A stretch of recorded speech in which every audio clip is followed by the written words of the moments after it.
ಇವತ್ತು ಕಾಫಿ ಹಣ್ಣು ಕುಯ್ಕೊಬರಕ್ ಹೊರಟಿದ್ವಿ ನಾನು ತ್ರಿಶೂಲು. ಈ ತರ ಕಾಫಿ ಕುಯ್ಯಕ್ ಹೋಗ್ತಿದ್ದಾರೆ ಅಂತ ಅನ್ಕೊಂತಿದ್ದೀರಾ? ಕೊನೆವರೆಗೂ ವಿಡಿಯೋ ನೋಡಿ ಗೊತ್ತಾಗುತ್ತೆ. ಪ್ರತಿ ವರ್ಷ ನಾವು ಫಸ್ಟ್ ಡೇ ಕಾಫಿ ಕುಯ್ಬೇಕಾದ್ರೆ ಕಾಫಿ ಗಿಡಕ್ಕೆ ಪೂಜೆ ಮಾಡಿನೇ ಕುಯ್ಯೋದು. ಇವತ್ತು ಫ್ರೈಡೆ ಆಗಿರೋದ್ರಿಂದ ನಾನು ಇವತ್ತೇ ಪೂಜೆ ಮಾಡ್ತಿದ್ದೀನಿ. ಅದಕ್ಕಿಂತ ಫಸ್ಟ್ ನಮ್ ತೋಟದಲ್ಲಿರೋ ದೇವ್ರಿಗೆ ಪೂಜೆ ಮಾಡ್ಕೊಂಡೆ.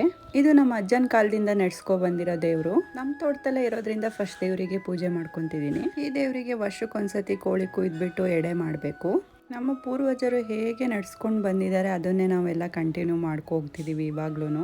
ದೇವ್ರ ಪೂಜೆ ಎಲ್ಲ ಆಯ್ತು. ನೆಕ್ಸ್ಟ್ ಕಾಫಿ ಗಿಡ ಪೂಜೆ ಮಾಡೋಣ ಅಂತ ಅಲ್ಲೇ ಪಕ್ಕದಲ್ಲಿ ಇದ್ದಿದ್ದ ಕಾಫಿ ಗಿಡಕ್ಕೆ ಪೂಜೆ ಮಾಡ್ಕೊಂತ ಇದ್ದೀನಿ. ದೇವ್ರಿಗೆ ಹೇಗೆ ಕಾಯಿ ಹೊಡೆದು ಪೂಜೆ ಮಾಡ್ತೀವಿ ಸೇಮ್ ಅದೇ ತರ ಕಾಫಿ ಗಿಡಕ್ಕೂ ಪೂಜೆ ಮಾಡ್ಕೊಂತೀವಿ. ಹೂವೆಲ್ಲ ಮಡಿಸ್ಬಿಟ್ಟು ಕಾಯಿ ಹೊಡೆದು. ಯಾವುದೇ ಬೆಳೆ ಆದ್ರೂ ಅಷ್ಟೇ ಕಟಾವಿಗೆ ಬಂದಾಗ ಈ ತರ ಪೂಜೆ ಮಾಡ್ಕೊಂಡೇ ಕುಯ್ಯೋದು.